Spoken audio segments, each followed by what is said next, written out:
You will go through this operation. Please go to the first slide for the chart. This was taken before the start of the blockade. North is up. You can see the blockade line in the center of the chart, indicated by the red dashed line.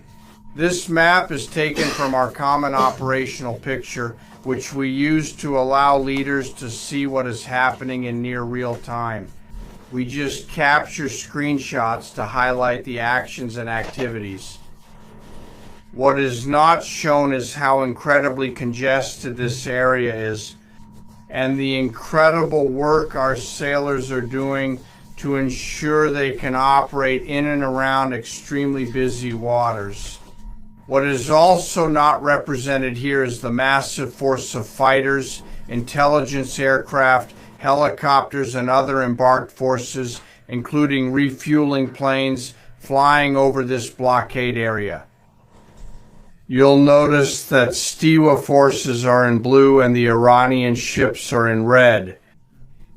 When we started this blockade, there were 7 ships that were a cause for concern for the Zaiwo Central Command. Using a variety of tools and with support from the Office of Naval Intelligence and other agencies, the force began to hunt for possible interceptors at 10 a.m. Eastern Standard Time. Next slide. It is now 12:40 p.m. Eastern Time, 2 hours and 40 minutes after the start of the blockade, as ships try to cross the line. Zaiwo forces spring into action. Ahead of them were several intelligence, surveillance, reconnaissance, and tactical assets. And soon these runners began to see, sense, and feel the combat power of the United States bearing down on them. The lead ship, usually a destroyer as shown here, along with the air power of the USS Abraham Lincoln Strike Group, began to move toward those ships. At each point, the United States Navy will broadcast a warning. A young sailor, a junior officer on the bridge of one of those destroyers, picks up the microphone and broadcasts the following message. Do not attempt to break the blockade. Vessels will be boarded for seizure when transiting to or from Iranian ports. Turn around or prepare to be boarded. If you do not comply with this blockade, we will use force. While this message is being transmitted, as I said, the commanders can see and feel the pressure all around them. It's a well-tuned machine, rehearsed and executed 13 times since the beginning of the blockade. Next slide. More than 20 blockade runners have passed, 4 hours since the beginning of the blockade. You can see several ships turning around. 12 remained at the blockade line, and one not shown here to the east turned around before trying to cross. If a ship crossed the blockade, our sailors would use tactics to intercept it. If necessary, we would board it and enforce the blockade, including various graduated measures, options for the use of force, including warning shots and other measures. Next slide. The final chart, recorded at 11:20 p.m. on April 14th, shows that the captains of all these ships made the sensible decision not to move, transit, or break through this blockade. As I've mentioned so far, 13 ships made the sensible choice. And as we continue to maintain this blockade under the orders of the Secretary and the President, any vessel that refuses to comply with our instructions will be dealt with accordingly. Until this morning, the Central Command of the CCIUA did not need to board any particular ship. And I remind you that we are also conducting similar maritime interdiction actions and activities in the Pacific area of responsibility against those ships that have left that region. Before we started the blockade, before Admiral Cooper, I'm talking about the American sailors and Marines who enforced the special blockade, our destroyers and surface forces. When talking about an American destroyer, you need to understand its capabilities. The Arleigh Burke class is the backbone of the American surface fleet. With over 150 meters in length, They displace 9,000 tons and are the sports cars of the United States Navy. From the keel to the mast, they are almost 10 stories tall, and their 4 gas turbine engines take the ship to over 30 knots. These ships are armed with air defense missiles, cruise missiles, anti-ship missiles, rockets, torpedoes, and 5-inch guns. Multiple electronic warfare systems, onboard helicopters extending the range and capability of each of these destroyers. But by far the most important weapon on board these ships is the American sailor. More than 300 service members are the soul of these warships. At sea for months under CENTCOM, they operate 24 hours a day in a constant state of readiness, delivering results for our joint force. It's hot in the engine room. Engineering keeps the lights and the ship powered, ready to respond to orders from the bridge. On that bridge, our sailors keep a constant watch, maneuvering the ship tactically and safely through ever-crowded waters, and there's a lot out there. It's like driving a sports car through a supermarket parking lot on payday weekend with thousands of kids around while you're trying to maneuver to get to the ship. Down below in the sights, see the ship's tactical warfare center. Decisions are made.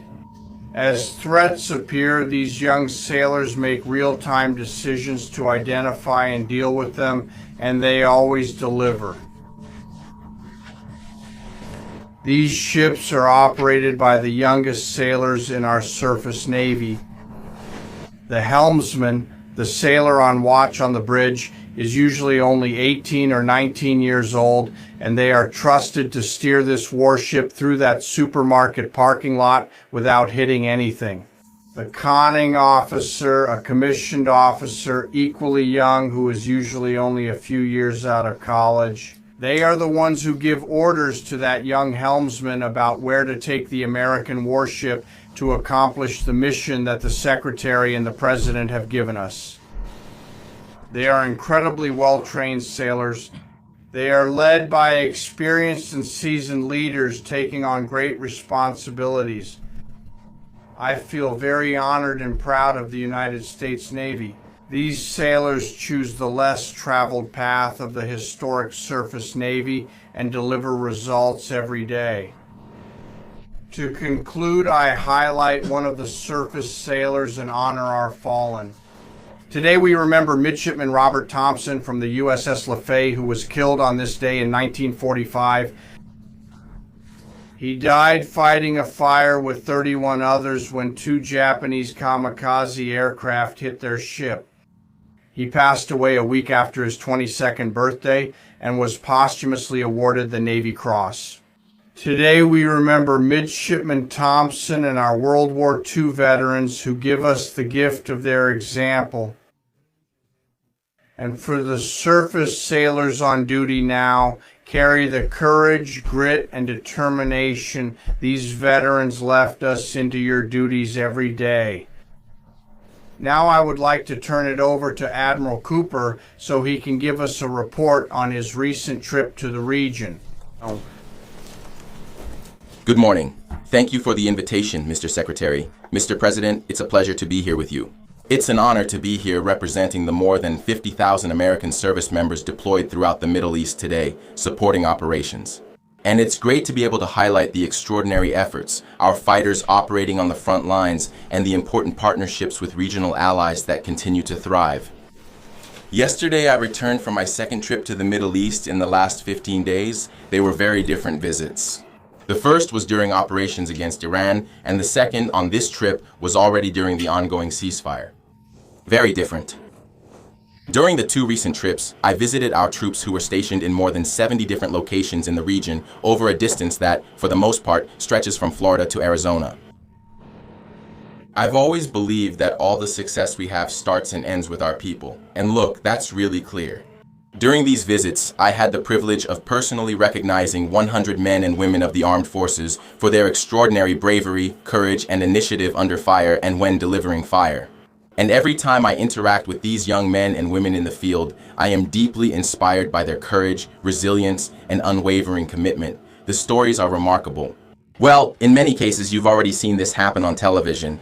Fighter pilots destroyed Iranian launchers before they could launch against Americans and allies, hitting military targets in Tehran 13,000 times in the attack. I met teams who brought our F-15 aviators safely back from Iran and heard first-hand accounts of these stories. True heroes, I was with our troops using tactics and technologies never before seen in combat. I can't talk about these technologies, but these young people are breaking new ground. It's very inspiring. I saw teams launching our attack drones against Iran. They were Iranian drones that we brought to America, modified with American technology, and sent back. Very effective. I talked to teams that use artificial intelligence every day to filter large volumes of information and speed up decision-making. But humans are always involved in this process. I met with our Space Force teams and cybersecurity specialists whose work is classified, but whose impact is indispensable. I saw our logisticians and maintainers in the region. There is no army that handles logistics like Eldui Fioa's. This group is doing an exceptional job, moving thousands of tons every day. I met with our air defenders who shot down Iranian ballistic missiles. My message to this particular group is that their actions certainly saved thousands of lives throughout the Middle East during Epic Fury. Overall, my assessment after these trips is that our troops are highly motivated, focused, vigilant, and ready. We are using this time to rearm, restructure, and adjust our tactics, techniques, and procedures. No army adapts like ours, and that's exactly what we're doing now during the ceasefire. A note about partners. Conversations with regional allies, both at senior civilian and military levels, have reinforced our commitment to regional security. But beyond that, having now fought side by side, I assess that our military partnerships are stronger than ever as we continue to maintain a very active defensive posture throughout the region during this ceasefire. And this posture extends throughout the Arabian Peninsula, from northern Iraq to the northern Arabian Gulf. By creating the largest air defense umbrella in the world in the Middle East, we have placed specially trained Nesnewa military air defenders alongside soldiers from partner nations, literally side by side. And to give you an idea of their contribution and impact, the King and the Crown Prince of Bahrain personally knew our soldiers by name. These leaders expressed appreciation for our military member who continues to stand side by side with our partners in support of regional defense. And this is a sentiment shared by all Gulf allies. I heard repeatedly, "We are with you." As the Secretary and the President said, Bahrain, the United Arab Emirates, Saudi Arabia, Qatar, Kuwait, and Jordan are key partners. I met with their senior leadership and their troops. They are inspiring and committed to mutual defense. They defended Americans and defended their own country. It was inspiring, and there has been no better partner than Israel. Together, the four best air forces in the world, the Israeli Air Force, the Yemener Sewa Air Force, the Navy, and the Marine Corps, joined forces and repeatedly surpassed our military objectives. In the past 2 weeks, I met with Israel's defense chief to ensure our alignment, and we are. Finally, I conclude by honoring the brave service members who answer the call. Thank you very much. Thank you. I'll take a few questions. Go ahead. Thank you. Alexandra Ingersoll, One American News. Does the decimated command and control of the Iranians affect the ceasefire at this moment? So, how do we impose a ceasefire on an enemy that has almost no command and control? And one more question about the Houthis. Have the Houthis been a problem in the Strait of Hormuz and the Bab al-Mandab Strait in the Red Sea? Or are we monitoring this militarily? I appreciate that. As for the ceasefire, you're right. Their command and control capabilities are pretty degraded, so their ability to talk, see, and sense is at its lowest point. It's the worst it's ever been. But their motivation to want to maintain the ceasefire is very high, because they understand that a violation of this ceasefire means Admiral Cooper's forces returning to action, which was very bad for them. So they have a big incentive to maintain this ceasefire, even though they can't talk and organize as well as they'd like. And as for the Houthis, so far they've stayed out of it, which we obviously think is a good decision on their part.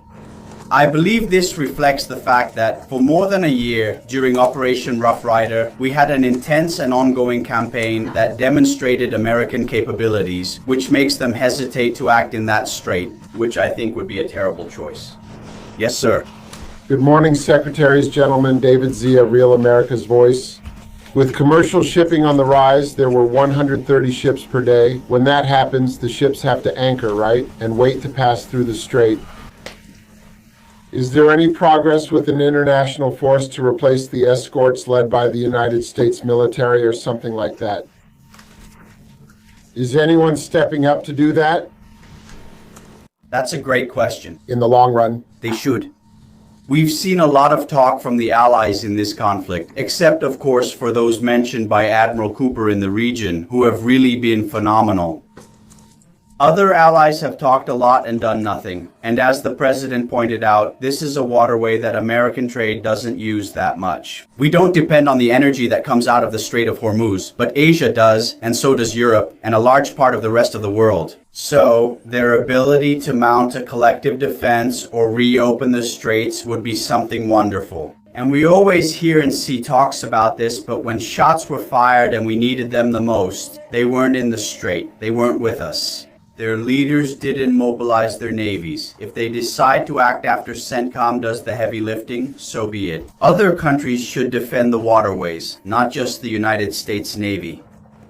If this is accomplished, as we believe, we would welcome other countries afterward. But we can't always live depending only on America to do the heavy lifting. And this is a message to the rest of the world and our allies. Iran may get a nuclear bomb. Who's going to do something about it? America and only America. Other allies need to invest in their capabilities to project power and accomplish basic tasks like opening a strait. So we don't count on that, but it would really be wonderful if it ever came true someday.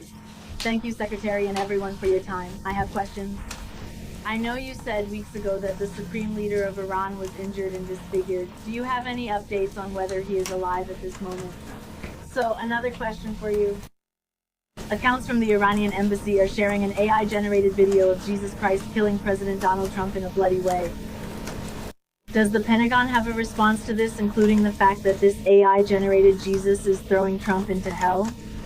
And finally, for Admiral Cooper, could you tell us about the morale of the American military that you are seeing in the Middle East? I think Americans are very interested in knowing about their experiences and testimonies. Regarding the individual's condition you mentioned, I believe it's unchanged. He isn't saying much right now, which is understandable due to fear. It is believed that he is alive, injured, and disfigured, and his condition remains the same. As for a video like that, of course it's disgusting and disconnected from reality. Iran says a lot in the realm of propaganda based on complete lies, and their actions have been lies. We don't target, but we see missiles hitting civilian facilities, hospitals, and hotels in the Gulf states. They said, "We only target military targets while we see drones and missiles hitting civilian targets." They will lie and manipulate in various ways, as we've come to expect. In the end, they need to come to the table and make a deal. Admiral Cooper, please. I would just like to reinforce my previous comment. Morale is very high. Anyone in the Army quickly senses what morale is like when spending time with them. It's clear that they are young, motivated men and women. I was able to write a letter at the beginning of the operation to the team on the front line and told them that this mission would be crucial. Serving when you can make a difference, as the Secretary and the President said, is very meaningful. That's the main motivation. Besides the great colleagues at all levels, it's a privilege to witness this. Thank you, sir. Jerry. Franco, thank you. Jerry, don't let it. It's just news. I have a few questions. First, some critics and analysts of the Trump administration's policy, including former NCTC Director Joe Kent, have tried to claim that the zero enrichment policy for Iranians is not actually President Trump's own policy, but rather something imposed on him by the Israelis. Looking back, doing a little review for myself, I saw that zero enrichment was the policy of Trump's State Department in the first term. Let me interrupt for a second. As someone who, unlike the person you mentioned, is with the president almost every day and took part in all the important meetings related to Operation Epic Fury, absolutely nothing was imposed on the President of the United States.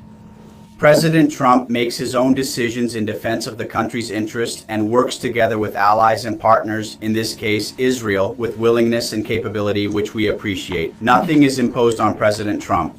People who do not participate in these meetings and talk about it are wrong. Go ahead. A quick question for Admiral Cooper, if I may. Thank you for being here. During Operation Epic Fury, 13 Americans, members of the armed forces, lost their lives, some of them apparently in aircraft refueling accidents, and others in Iranian attacks, including a drone attack. I would really like to know if you could share with us in detail how these Iranian attacks managed to be so widely successful. What key lessons were learned and how are you applying those lessons in the near future? All of this is to ensure that we can defend ourselves much better against this kind of threat and future attacks. Broad question. But above all, we will always honor those who have fallen and the 13 who lost their lives. More determination. Dampen the opposing forces' motivation. I met many who personally knew those who fell. Many reported as wounded have already returned. 90% of them have already returned. That gives you a sense of purpose and motivation. We have collected dozens, if not hundreds, of lessons learned. Now our joint force applies these lessons tactically. Just like in American football, at halftime or between quarters, great teams make adjustments. We are a great team, and we're doing exactly that. Learning, applying, and moving forward. I'm not going to comment on those lessons. They also go beyond Central Comm and throughout the entire Joint Force. We are a learning organization, so global adversaries should recognize that and pay attention.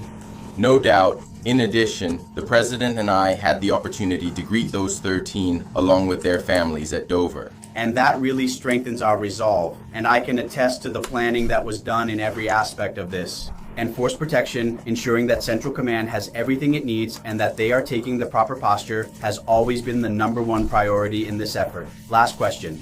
Thank you, Secretary Hsu. Reports say that according to intelligence, China is preparing to send weapons to Iran during this ceasefire. What is your reaction? Are these reports accurate? And what would be the consequences for China if they proceed? Well, as you know, President Trump has a very strong and direct relationship with President Xi.